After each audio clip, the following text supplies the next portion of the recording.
I think they'll go all the way to the final, to be honest. Yeah. I believe in my county, and I suppose they're good at football. They just have to believe in themselves. I love playing 12, I love playing 10. I love being on the pitch, to be honest. Are you confident? Absolutely not. No! Thank you for all the supporters. Thank you for the team. Thank you, France. Merci la France. Merci les baguettes. Merci les croissants. Je vous aime. I love you. Hello, hello. Happy Thursday. Welcome along to Word on the Street, where if you're new here, as we say every week, we take a sporting topic, something that's dominating the headlines, and we take it out to the public and we find out what they think. As always, I'm here with Eve, and Rachel's on Zoom this time. How are you, Rachel? Hey guys, how are you? God, that was loud. No, I'm kidding. It's great to see you even on Zoom. And Eve, how are you? I'm doing good. Yeah? It's been a long, busy week, so it's nice to kind of be back doing WOTS. Yes, it is. It has been busy. Rachel, explain to us why you're on Zoom, if you can. I don't know what information you're allowed to release here. Well, I had the pleasure of giving Susanna a tour around my local village yesterday. I'm surprised she even left. She fell in love with the place. I did actually. You brought a tear to my eye describing it. Yeah, that's all we'll say for the moment. Don't want to give anything away just yet. Yeah. And you've had a busy time, Susanna, because you're just back from covering the Rugby World Cup. Yes, sorry, I forgot. I felt like I was back last week, but then obviously I went back again. Where was I at the weekend? I was in Exeter for the quarterfinals. Sadly, not the result we all wanted. And some crazy controversy, which I think has been well covered on the Off the Ball channels, to be honest. Yeah, and well covered by you, because it's a very, it's an intense thing to have happened. It was. The bite on poor Aoife Wafer. Bizarre. Her ban has been reduced from 12 weeks now to 9 weeks. Did you see that, Rachel? No. Yeah. I don't know how to feel about it. Obviously, she apologised and she feels bad, and the powers that be have decided that 9 weeks is sufficient, but I don't know how I feel about that. Is it 9 weeks or 9 matches? 9 matches, sorry. 9 matches, down from 12. But it's still, I remember when Luis Suarez, we were talking about this earlier on, when Luis Suarez bit somebody in the Premier League a few years ago. That was such a huge thing, and he got such a long ban. Yeah, and I felt like that was just, I remember that at the time. I was like young, and I just thought, that is crazy. Like, that's disgusting. That's like vampire style stuff. Yeah. Like, what is going on? This person doesn't belong in professional sport. And then it happened right in front of me, and I was like, huh? Yeah, I know. I don't know what to do with this. Especially in a sport like rugby, soccer, you can kind of understand like they can't get that physical. So not that you'd condone fighting, taking a chomp out of anyone, but like you've got so many opportunities in rugby to batter the shit out of your opponent. Like, yeah, why is this what you chose? Yeah. I thought that as well. I was like, if she had punched her, I almost would have felt better. Oh yeah. Yeah, it's like a little bit more of a normal reaction. Biting someone is just weird. It's very weird. I was glad that I wasn't at that game and that I was instead covering some football this week. Oh yes, where were you yesterday? I was home in Athlone Town. They've dropped out of Europe. They lost. It was 6-0 on aggregate, which sounds bad, but like their performance, maybe they should have had a couple goals. It wasn't that bad. But it meant that I got to travel down to Athlone yesterday and have a few hours off before the match, and I got to watch the cricket. Yes. Which leads nicely into our topic for this week. Very smooth of you there. Very smooth, thank you. It's the first T20 series between Ireland and England in the cricket, which got us thinking about different versions of sports. Yeah. And our very sad generation. That, Rachel, apparently you're not part of, I don't think, but Eve has decided I am a Gen Zer. I've heard it's 98. Yeah. I thought it was 2000. What I was looking at today, 96, which I still don't fall into, which is kind of sad. But yeah, no, I'm definitely. We need to stop outing your age on this podcast. Sorry, Rachel. All right, okay. I see how it is. I'll get cranky now. I'm going to come for your entire generation in this entire episode. To be fair, I'm coming from my own generation because some of the stuff we've researched today is a bit appalling. But let's get the point out here. This episode is called Gen Z, Long Story Short. And we're talking about the fact that Gen Z, our attention span has now reduced, apparently, down to 8 seconds.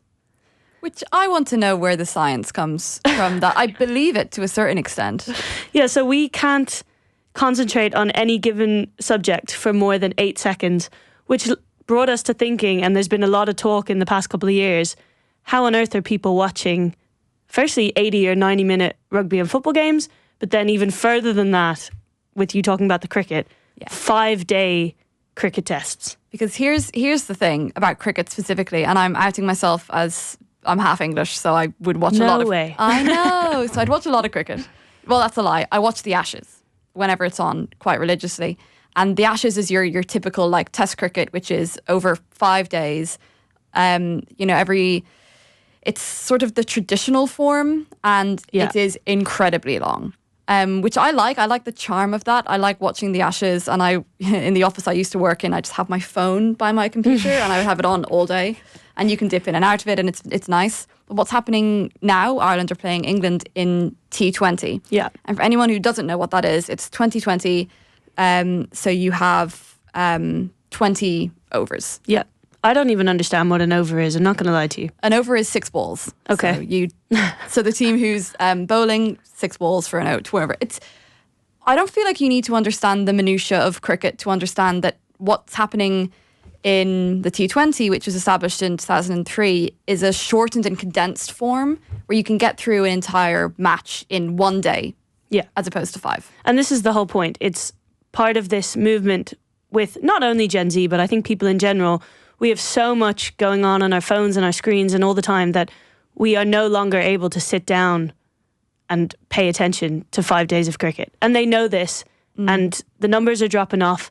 And so they're shifting, and we're seeing it across a variety of sports, which we're going to talk about today. We've got the F1, the sprint races, rugby 7s instead of rugby 15s. We've got a whole lot of stuff going on to try and not only bring new people into the sport, but keep people watching because they're no longer watching the full thing.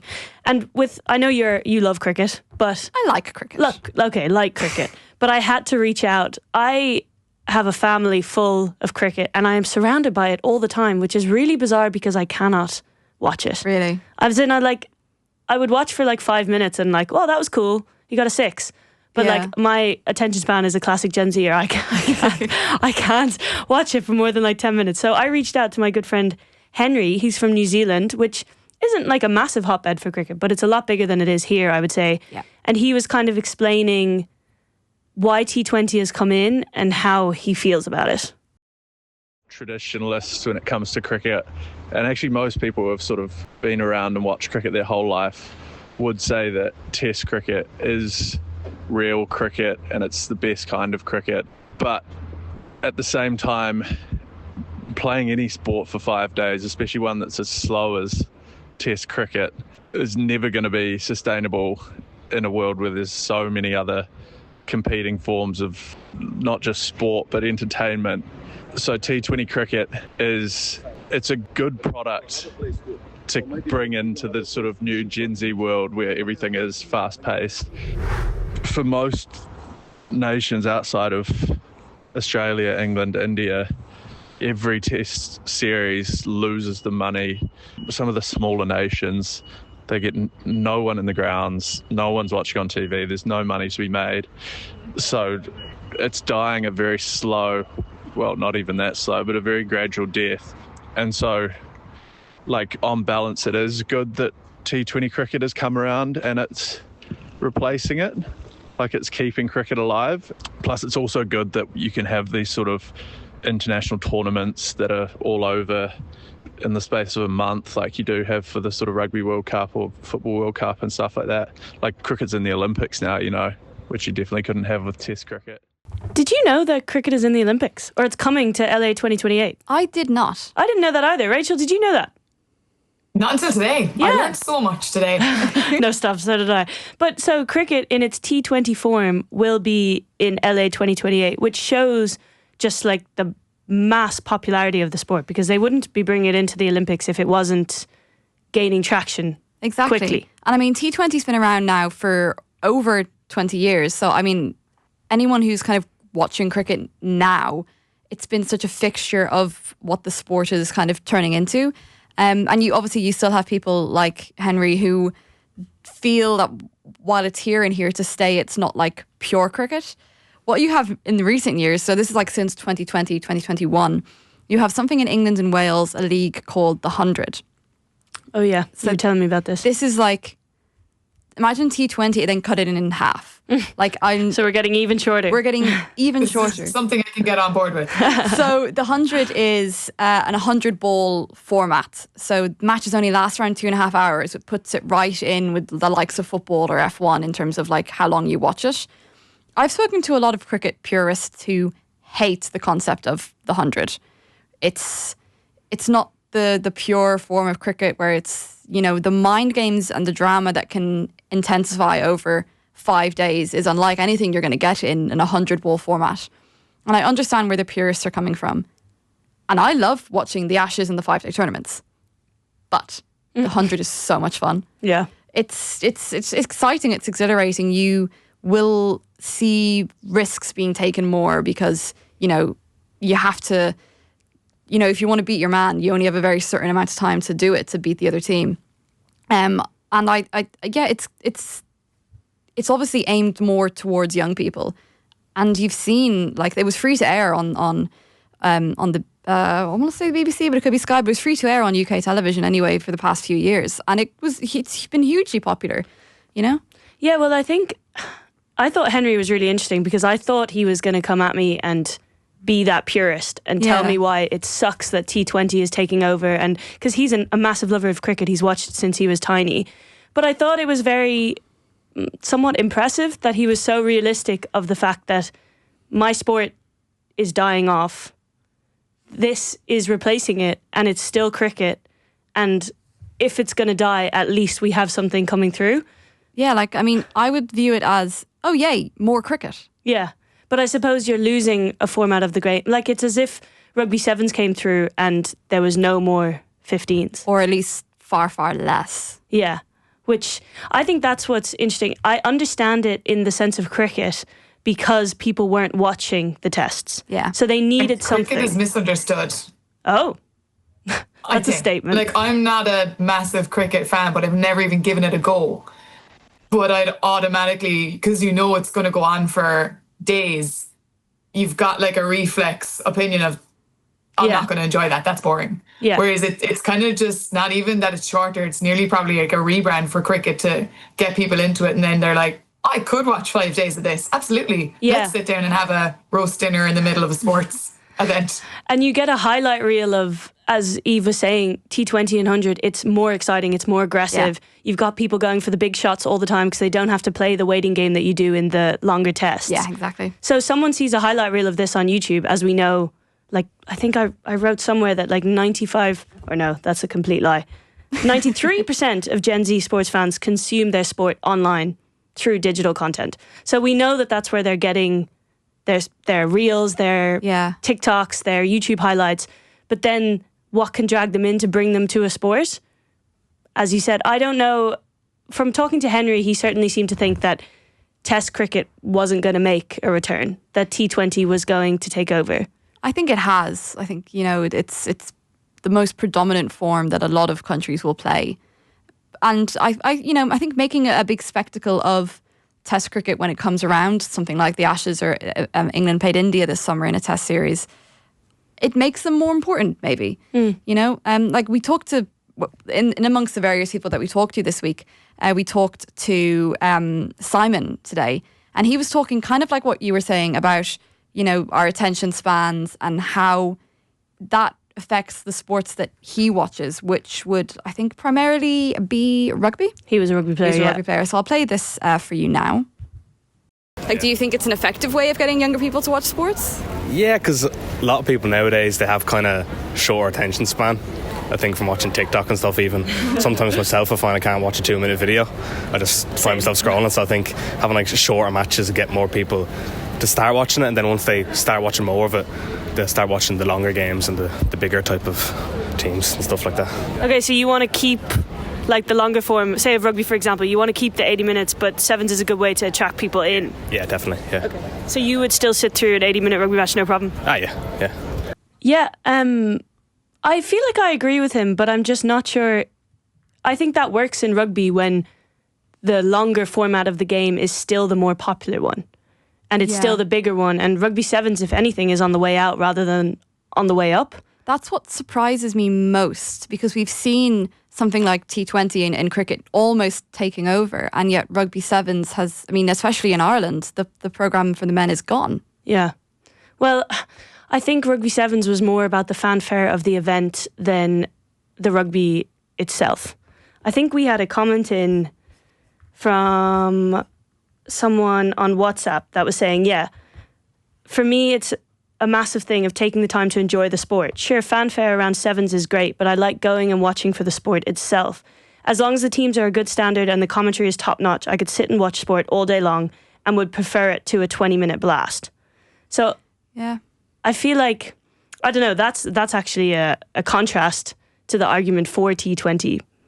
In that if something is done well and it's the longer form, you nearly feel like you earn the big moments, maybe, Yeah. something in that way. Well, that was a conversation we were having as well, which we wanted to get your thoughts on, Rachel, because we know that people have shorter attention spans. It's scientifically proven, and we need things to change in sport in order to keep people's attention.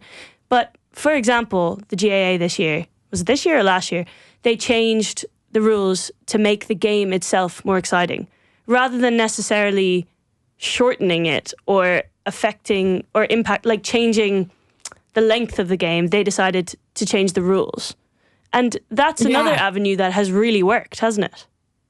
Oh, totally. What's probably a bit different about that, though, is the games used to be really exciting and then they got a bit boring because of blanket defenses.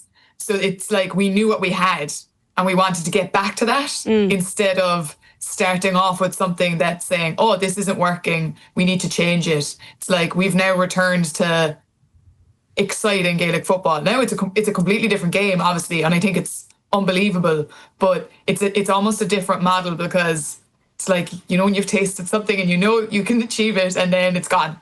But I think that's all people want. Works. Yeah, I don't think us Gen Zers, I'm talking for us as a generation, I don't think we necessarily want shorter games. And from talking to some of the people around town today, they weren't like yearning for, 50 seconds of football instead of 3 games. I think we just want excitement and we want to be engaged. Is that just when does it stop? Because the one example I was thinking of was the last phase of play in the Ireland-France rugby game at the weekend. Like, that was torturous to watch because we were so close. It was just phase after phase. But if they had scored a try after that, it would have meant so much because it was building up for so long. But if you're almost guaranteed, like in sevens, end-to-end stuff, scores don't mean as much. I mean, Eve, like, as a football fan, surely you can relate to this more than any other sport. Like, you can sit down for 90 minutes and have a 0-0 draw. Exactly. When it's such a low scoring game, it's a very different watch to something like, I can never get into watching basketball. I just feel there's too much going on. I think because I've grown up watching football, where it's more not that there's not tactics in basketball, but it's this kind of end-to-end. I wouldn't necessarily be so enticed by needing constant action and end-to-end action. Well, that's interesting because, sorry, I completely ran over you there, but when you were talking about a 0-0 game in football, it made me think of this whole Kings League that I was telling you about earlier. Yes. Now, explain to me again briefly what this is. This is the most bizarre thing, and I've never come across it before today, but apparently it's massive, which blows my mind that as like traditional sports fans, none of us have heard of it. But it was created by Gerard Piqué. I hope I'm pronouncing that correctly. Yeah. I thought you were about to correct me. I was like, ugh. He was former Spain, Barcelona and Man United, so a massive soccer player. And basically when he retired, he said, I think 90 minutes is too long and this is why we need to try and reduce our games. It's impossible that you go to a stadium for 90 minutes and the game finishes 0-0. Conceptually, you cannot understand that, but it's happening in traditional football. So he was like, nah, boring, and founded this thing called the Kings League, which started in Spain, but has now expanded massively across Latin America, Europe. It just started a league in Italy, Germany. It had its first World Cup this year. And honestly, it's somewhat crazy and ridiculous. It's like if you take the worst Gen Z and give them everything they wanted. It's like a combination of a video game, football, influencers, Twitch streamers, and everything in between. So it starts a little bit like dodgeball. I'd encourage everybody to go and look it up right now because it starts like dodgeball with a goalkeeper and one player on the pitch. And they sprint to the middle and the ball is released from like a giant glass box and it drops down and it's like something out of a movie or like Endgame or something. And they have to try battle it out with just 2 players on the pitch. The goalkeeper's coming out.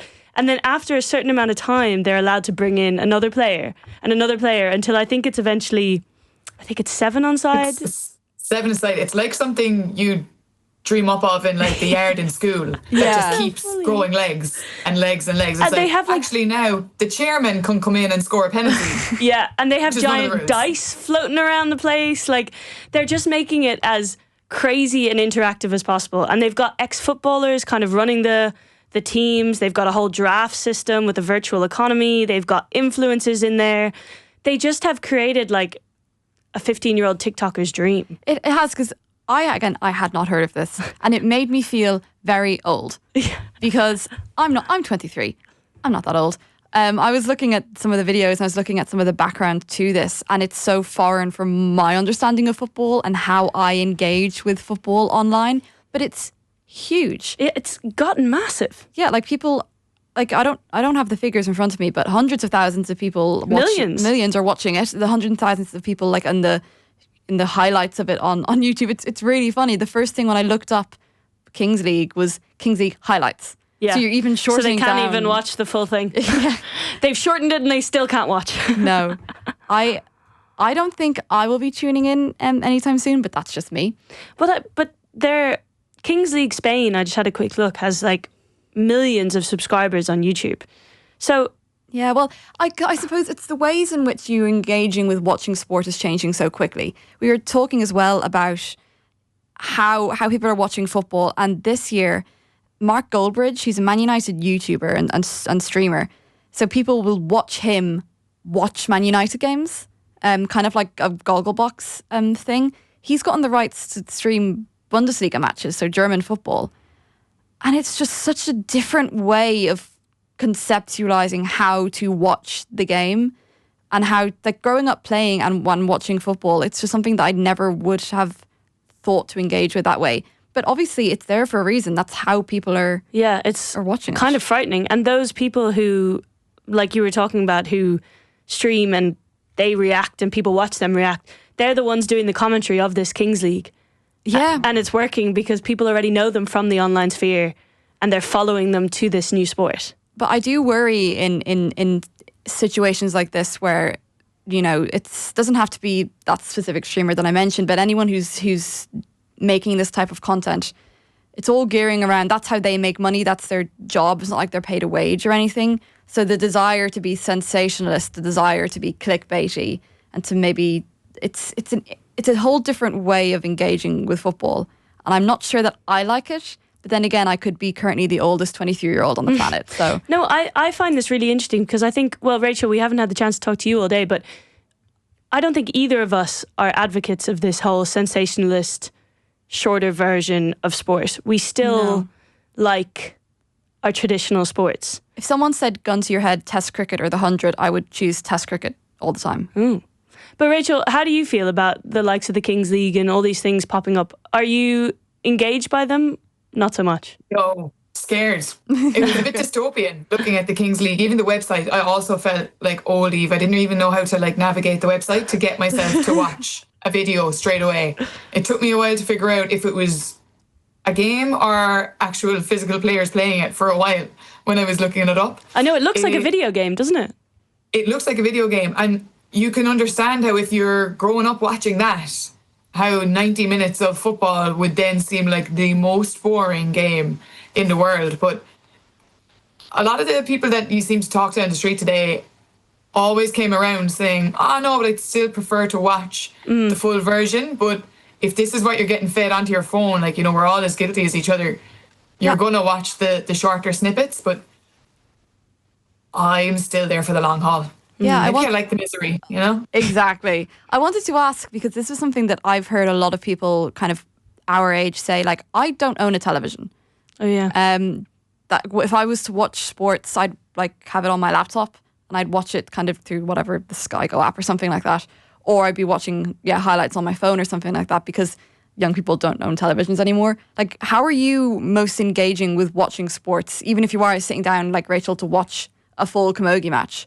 Would it be streaming, or would it be on like? It'd be streaming. So the only place I'd watch a full blown match is like my parents' house at home, because they have a TV. But in my house share where I live, we don't have a TV. So anything is like in a Gads clubber. It's watching the highlights the Camogie and the ladies football stream a lot of their matches on YouTube, on their YouTube channels. So it's just like casting that to maybe the empty TV that doesn't have any channels. That's how I'm watching everything. And so is everybody I know. Yeah, that's the thing. I've been reading a lot of articles today about how, you know, Gen Z aren't watching TV anymore and we're not watching full matches and we're just getting snippets online.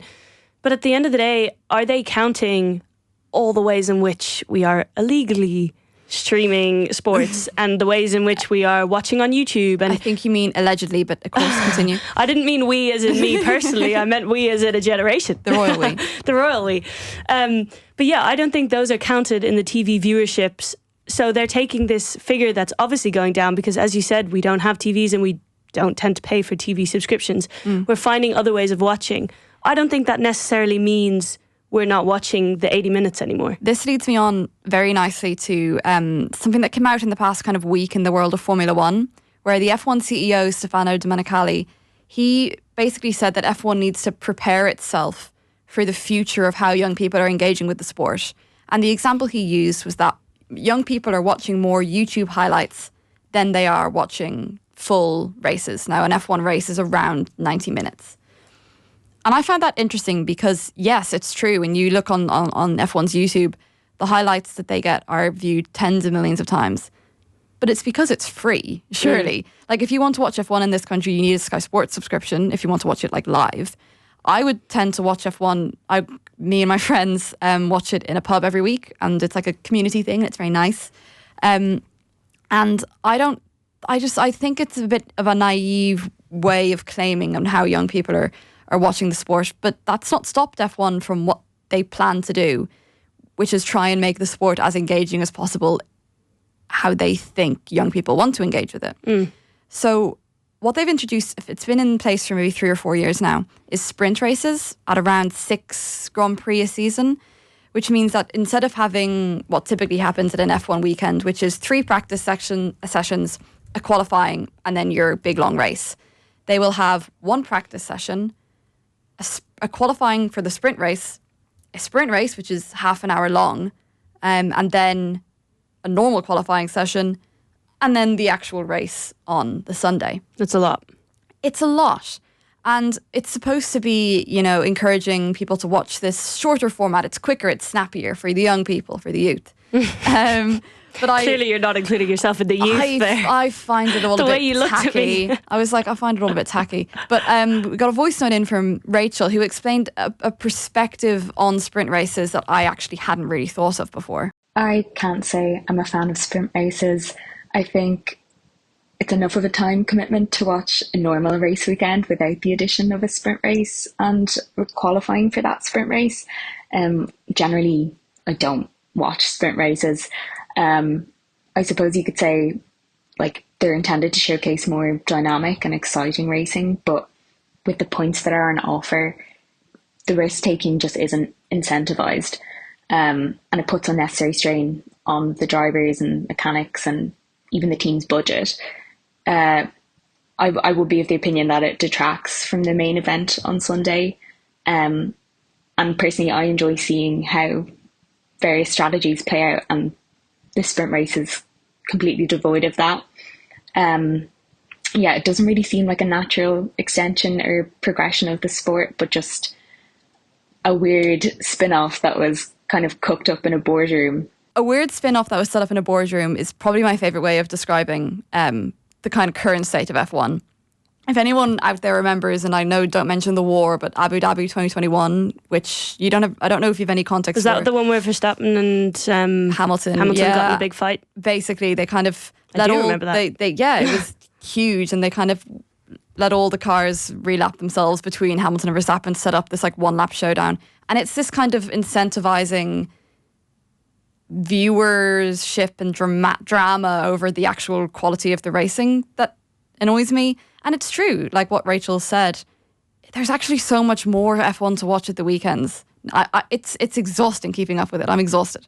But in terms of stuff like that, the sprint racing, it's all to try and get more of these like highlights. Is what we were talking about with the Kings League. Like you look up, it's already a shorter format, and then it's shorter again. So to quickly, because it's only a short clip, but to move on to what Simon was saying, kind of about how he watches highlights as well. Are there any sports that you find boring because they're too long? Oh, that's good. That's a good question. I think Formula 1 can be a bit long sometimes. I don't think I can just watch lads, because I like watching the racing, but I feel like, 60 laps or something, I feel like just start falling asleep at the end of it. And would you be more likely to watch like highlights of that on YouTube than sit through a full race? Yeah, I'd say so. I personally feel like the F1 is cars going around in a circle. Careful. If they do it in a sprint, is it not just still cars going around in a circle? In a strange way, it's actually more boring because you only get awarded 8 points for winning. So there's no incentive to like make a dramatic overtake or a risky overtake, because if you ruin your car on the sprint race on the Saturday, you're screwed, and it's screwed for the Sunday. Rachel, do you want to weigh in? We all know you had a viral clip about how much you love F1. Never. I'm not allowed to talk about F1 anymore. under legal obligation. Anyway, I do feel we need to wrap it up soon, but I do feel that sports that need a revamp, that don't have a following or are dying out, like, for example, Test cricket, there I understand when you bring in a shorter version or a T20 or whatever it is, 100, that engages new people and is still exciting for the traditional fan to watch. I feel like when you've got a package that is already working and people already watch it and there's no complaints, why do you need... Are we really that worrying? Is our generation really causing that much concern that they're already looking ahead to the future and thinking this is going to die out anyway, we need to bring in something else? I don't think in that way. I mean, I think it's more they want new fans because they want more money. Oh. But I'm very cynical. Rachel, are you less cynical than me? No, even PK's comments about, 90 minutes is too long. I was like, that was so convenient for you to say when you just finished your entire footballing career and you know that this would make a lot of money. So I would question his thinking behind that, his loyalties. But even Match of the Day, Eve, this is something, it's a highlights reel. It's been popular for as long as I can remember football being on. And people have watched that. They wanted highlight reels. They want to see all the games, but it wasn't that worrying. Is that just because it was broadcast to television and not directly into people's phones? There's no uproar over Match of the Day. Exactly. I think there's a bit of scaremongering going around, or exaggeration, because people like to give out to Gen Z, which makes sense. There's a lot of things to give out about. But when you think of the ways in which people engage with, for example, football, people will watch matches. They will watch, there's so much football on nowadays, like all the Champions League games. They'll maybe watch multiple matches in one day. Then they'll go listen to a podcast about the most recent football matches. And then they'll listen to a podcast previewing the next football matches.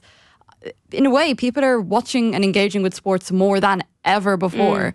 So I think it's all a bit more complicated than we're giving it its credit for. Yeah, I would agree. I also think the fact that we use YouTube and TikTok as our main kind of highlight of the day, and then maybe still go back and watch the sports that we love in full, or go back and watch a sport back. Like, I might be drawn in from an incredible try that I saw on TikTok and I'll be like, cool.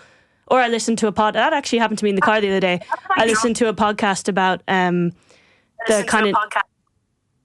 the New Zealand game and the New Zealand-South Africa game where South Africa beat New Zealand by like 30 points or something like that. And I was like, God, I haven't watched that, but now I really want to. Yeah. And I don't think being able to multitask and being on our phones a little bit too much doesn't stop us from still enjoying the sport as a whole. I think the shorter versions of sports are really great for getting new fans in and are really great for making sports more dynamic. I think in general, what I think is I'd hate to see original formats die. Yeah. And I'm not a big fan of overly commercialised versions of sports. But like the Kings League. Like the Kings League. But I'll take my 100 and I'll take my T20 cricket. I might leave the new US Open mixed doubles because they prioritise single players over mixed doubles players, and that's a whole other podcast. I know we haven't touched on half the sports we wanted to, but I quite liked the US doubles. I just really like Alcaraz and I really like Raducanu. That's fair. You're the exact target audience. I am the target audience. But that didn't take away, well, in some ways it did because it took away from their practice, but it didn't take away from the main event. And that's my whole point. And Rachel will get your word in the studio now in a second, but my whole point is that I'm all for these new formats as long as they don't take away from the original game. Nicely said. Rachel? I would agree. Yeah. Give me more sport. There's no such thing as bad sport that's more, but don't touch the originals. What would you do if they came out with a new version of football or hurling that was like 20 minutes long and all the best bits? No, I don't want it. See, there you're contradicting yourself now. Okay, we do have to finish up because we've gone way over time. Yeah, But sorry guys. yeah, sorry about that. We hope you enjoyed this episode and we'll be back with more Word on the Street next week. I think they'll go all the way to the final, to be honest. Yeah. I believe in my county, and I suppose they're good at football. They just have to believe in themselves. I love playing 12, I love playing 10. I love being on the pitch, to be honest. Are you confident? Absolutely not. Ah, no! Thank you for all the supporters. Thank you for the team. Thank you, France. Merci la France. Merci les baguettes. Merci les croissants. Je vous aime. I love you.